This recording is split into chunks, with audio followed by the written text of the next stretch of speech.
Hey guys, Luke here, and I know this video is a long time in the waiting, but there are reasons behind that. Number one is that I have been working on my book, which is coming along really nicely. I'm really enjoying it, and I've added a character in that was not in the original draft, but she's quickly become my favourite character. And number two is because I had a holiday, which I was away, so I didn't have any way of filming anything, and I really wanted to enjoy that holiday. We went to a caravan park, and I really enjoyed that because we had a swimming pool to ourselves because none of the kids were there. They were pretty much all in school, and we were by a beach. So yeah, I was enjoying my holiday. So that's why this video is taking longer than necessary, along with the fact that I've got work as well. But anyway, I'm here now, and also as well, the last time, because I did this video before, but it felt a bit rushed. It felt really rushed, and I didn't feel satisfied with it, and I felt like I didn't want to give a half-assed video coming out. I felt that there was a lot that I could have talked about, and I missed it. So hopefully this video will be a much more improvement on that. And seeing as how we've just wrapped up the last arc, the Goldie Pond arc, which I really enjoyed. A lot of people thought like it was a little bit of a filler arc, but personally I enjoyed it because we got a lot of information about the characters. We got introduced to a lot of new characters. We got introduced to intelligent demons, which, if any indication of the demons in this arc that's just gone, the Golden Pond arc, further along the line there's going to be even more demons that are going to be just as threatening. But anyway, that's not the point of this video. We're talking about Luke and Gillian, so let's get to it.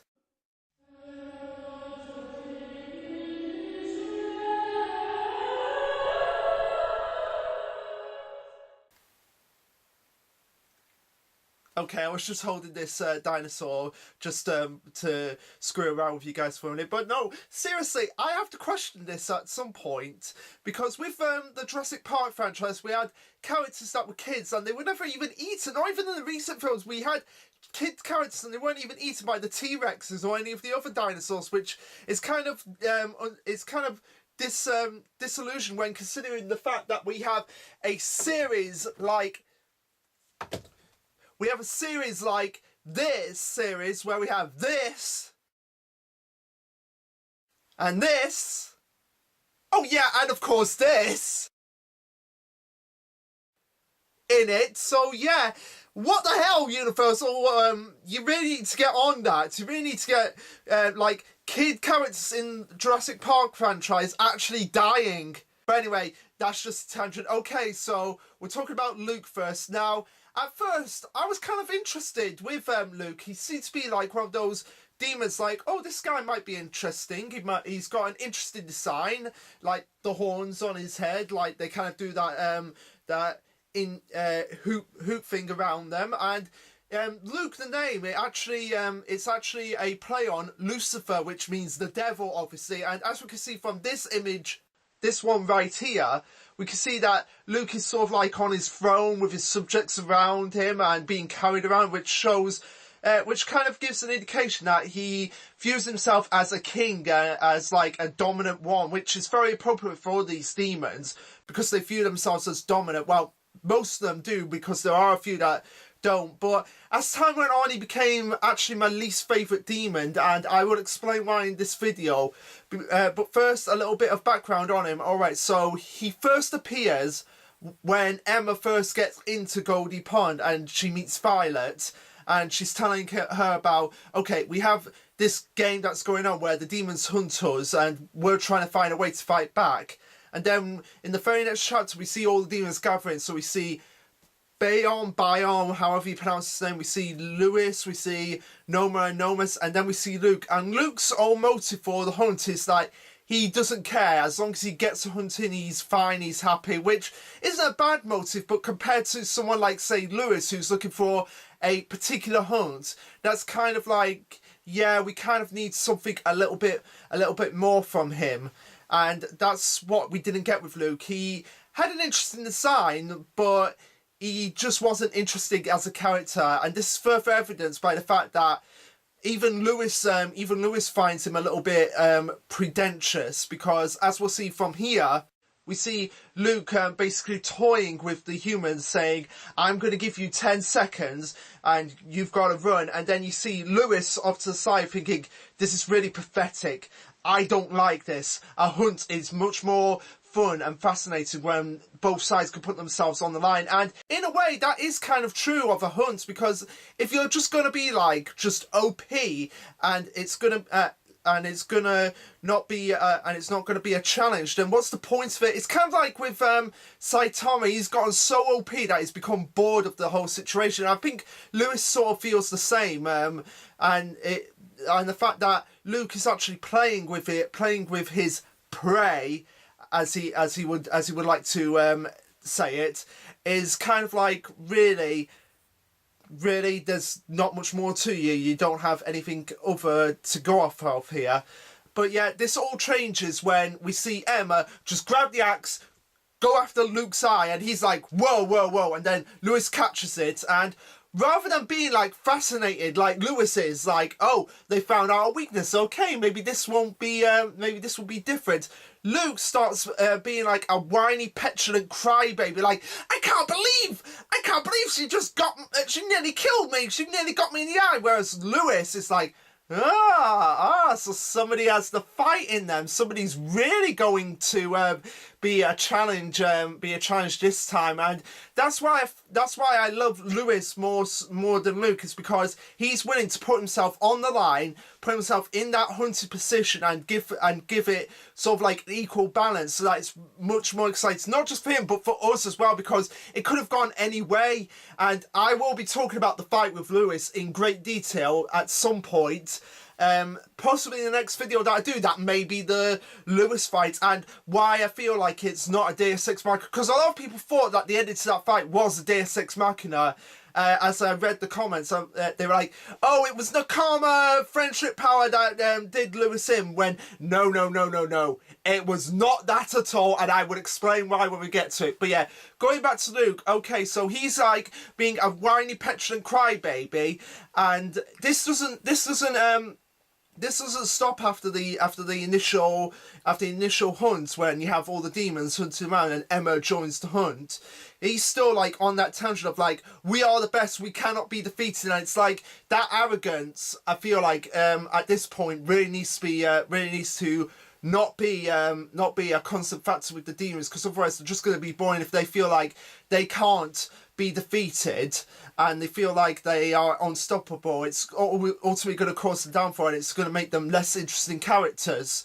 And and Luke is not a very interesting character because he feels like he's dominant, but then when he's put in a dangerous situation, he becomes a whiny, petulant crybaby. It's sort of like My Hero Academia, if people are watching that, which by the way I'm enjoying at the moment. I'm loving it. I've just gotten into it. I've caught up to the anime, so yeah, I've really enjoyed it, and all the hype, yeah, it's worth it. But the one character that I don't like out of all of them is Mineta. You know, Pop grape juice guy, yeah. The reason why I don't like him is the same reason for Luke. He's a whiny, petulant crybaby, and that's it. Yeah, he's the perfect character. He's the perfect character of the series, but also he's the whiny, petulant crybaby, and his quirk is not that useful, and that's why I don't like him. There's only like two aspects to his character: whiny, petulant crybaby, and a useless quirk. I hate that. I hate characters like that. And that's the reason why I hate Luke, because he's certainly had potential. Like, his design is like one of the more interesting designs. Like, look here as well. He has like the alternating mouth. It's like you have one mouth that's upside down, and then you have another mouth right side up. I feel like that's the design they're going for here. But yeah, aside from that, there's not really much to his character.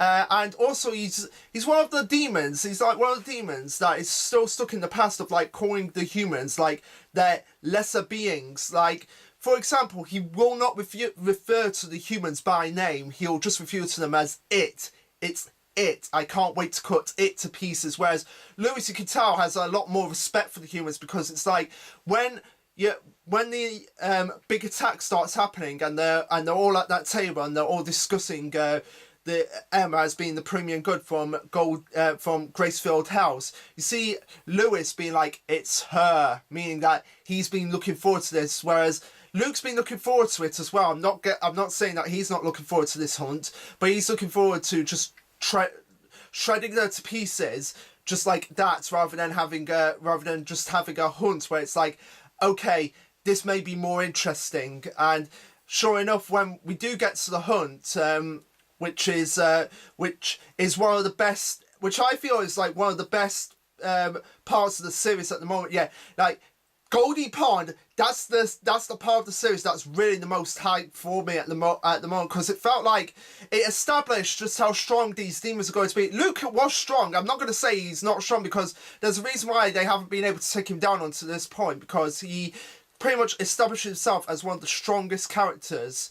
But he's certainly not the strongest. That honor goes to Luce, as I'll explain in his fight. But yeah, so when we get to the initial invasion, it gives a sense of dread. Like any of them could go. Like any characters could go at any moment in time, as we saw when Luce killed Monica and what was the it was Monica and Jake. That was it. It just showed like, holy shit, this is it. Anybody could go. There's no holds bar. You either kill or be killed, and that's what the authors were going for. And I really respect that they stuck to their guns and went through it. Like, they were not easy victories. These fights with the demons, they were not easy victories. There was a lot of there wasn't casualties, but there was a lot of tension that they could have actually gone. Like, any of the characters could have actually gone. Even Emma. Like, I was scared that Emma was actually going to go, and for all we know, anything could happen at this point. It's fair game. But yeah, moving on to the initial invasion, we have it here, right here, where we see Luke just like pointed out, like, oh, that's the one, go after her. But it turns out that no, it's not Emma, it's actually Gillian. And when we get to the fight between Gillian and Nigel, it's like against Luke, it's like, oh my god, this is great and exciting. And you see just how arrogant Luke becomes, because he thinks like, oh, I just have to send my minions to attack them and they will go down. No, not with these kids. And this is why I wanted to talk about both Luke and Gillian, because they are so closely connected, because Luke was actually the one that killed Gillian's sister, and so she is out for blood. And this is why I love Gillian, because when you first see her, as you see here, you see her all happy and cheery, and she's like, yay, dinner's ready, yay, come on Emma, let's fight these demons. But that's like hiding an inner darkness with her, as we see here. Oh my god, okay, that is way too intense.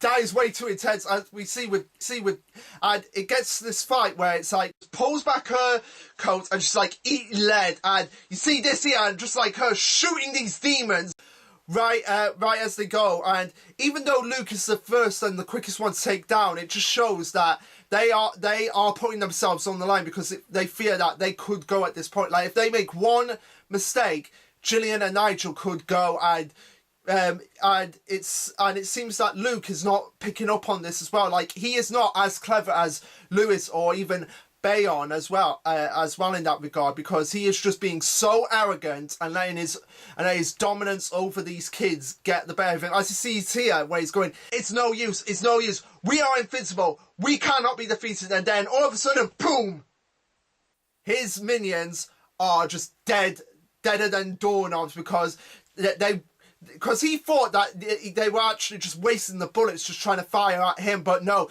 they were trying to just wreck him, like leave him the last man standing, because I'm pretty sure they had an idea of how cowardly he could actually be, as it was demonstrated when Emma went for the axe, and then he was like getting scared of that axe actually hitting him in the eye. It just showed just how much of a coward he is. Like Minetta, it's like they were both cowards, and he was like really cowardly, and he was really a cheap shot, because he tried to like get that knife, but Nigel was not having any of it, and he just blasted that knife out of Luke's hand, and it left him just being pressed up against a tree. And Gillian was like, oh no, we weren't aiming for you, we were aiming for your minions, because we know that if your minions go down, then you've got nothing left. And sure enough, he had nothing left, and she just rips off his mask, and it's like getting set a match with, but I'm like, oh my god, this girl is so awesome. I apologise guys, just getting a little bit intense there, but you can tell, like, this is why I love Gillian. It's like she and it's a lot of reasons why I like characters like this, is that they tend to have a lot of they tend to show the different sides to their personality, and it flows as well, because with Gillian, she keeps that happy-go-lucky style personality on the surface to hide the inner sadness that she's feeling and the bloodlust revenge she's feeling for all these demons. And even though Luke is my least favourite demon, he does bring up some interesting aspects as he's trying to weasel his way out of getting killed by these humans, but they're not having any of it, and they shoot him dead. Like, he is, his words come back to bite him in the arse, because Gillian says, "I will give you 10 seconds. No, I won't." Boom! And it's like, that is the end of Luke. Like I said, he's not a really interesting character. We don't really find out that much about him personally, as opposed to Luce, where we found out a lot about him, like what his relationship with the other demons were, what his power level was, and how much it actually took to take him down. Because let's do the count with Luke compared to Luce. It only took Gillian and Nigel and one chapter to take him down. With Luce, it took Nigel, Pepe, Adam, No Name Guy, Ray, Emma, and Violet, and it took 6 chapters before they could take that motherfucker down. And even though I'm upset that Luce is gone, I felt that that fight was really satisfactory, because it was not an easy victory in the slightest, whereas this one was kind of easy. But yeah, going back to what was brought up with Luke, in the sense that he mentioned that his father would actually try to save him. I think it was try to save him, his father, and that got me thinking. It's like he brought up an idea of with the demons possibly being an evolution of the humans, because we haven't found out where the demons actually came from. I feel like it's going to be one of the biggest mysteries that we're going forward now, like where the demons actually came from, and how they became how they did, because I feel like they are an evolution of the humans. Because why would a demon mention its father, and like how is it possible that a demon had its father, unless he's referring to the demon god? Like, we have the demon king, who is like cannot it's like we do not know what the demon king's name is, and he sort of like spawned all the other demons to be like, okay, demons and humans are going to fight, but he needs to spawn offspring, and Luke was probably one of them. That's probably who he meant by his father. And he also brought up the fact that even if they killed him, Luce would be an even more bigger child, and he was. But as I said, Gillian's having none of that, and it's like, and she was like, "We're not like you demons. If we have the shot, we are going to kill you." And sure enough, she did. So that's why I love Gillian. It's like, she hides that inner darkness by giving that really out there personality, and that's what I love about a lot of characters. Like, there's a character in Squid Girl who's pretty much like that. Like, she has a really out there, she really has a masked personality, as it were, on the surface, whereas inside she can be really malicious, as it were. And it's the same thing with Gillian, and I'm hoping that she doesn't die, because I'd really like to see more of her in the future. But anyway, guys, yeah, that's what I wanted to say. And like I said, next time it's going to be the Luce video, and why that fight was honestly one of the more engaging fights. It's actually right up there with my favourite fights in manga and anime. I'll just name off the others. I feel like Ichigo vs Byakuya, that's one, and from Bleach, and Ichibei versus Yuha, that's the other one. Like, Everyone versus Luce, that's in it. Father versus Everyone, and Wrath versus Scar, from both of them from FMA Brotherhood. I feel like those 5 fights are like really just shows like how an anime and manga fight should be, because it really wasn't one-sided. It's like it could have gone either way, and it certainly was feeling like that, like it could go either way. Like, we saw just how intelligent Luce was, and how they had to think outside the box to bring him down, and they eventually did bring him down, and it was a satisfying end to that fight. But I'm getting way ahead of myself. We'll talk about that in the next video, which hopefully I'll have out if not next week, then the week after, because next week I'm working quite a lot, so I probably will be too exhausted to work on the video. But yeah, actually, yes, the ending to that, the fight with Luce, that will be in the next video, and hopefully I'll be able to get in my thoughts on the Goldie Pond arc in that video as well, more so than what I've got through here, because I feel like it has been the best arc. A lot of people prefer the first arc because of it, well, the first two arcs because of the whole prison break aspect, but this arc has been the best. This series has actually been really enjoyable because it's allowed to counterbalance a lot of different genres. So for the first two arcs we had like the prison break, which was like more of suspense type manga, and then we had the middle portion where they were out of the forest right until we got to Goldie Pond, which was more akin to horror aspects. And now we had the Goldie Pond arc, which was more akin to action as well. So it kind of juggled a lot of genres around. So you can't really decide which is the best, because they were all different. They all had their different feels to them. They all had the different styles to them, these arcs. But anyway, guys, what did you guys think? And let me know in the comments if you feel like there's going to be like revelations with the demons, if they are actually going to have family, like Luke said when he mentioned my father.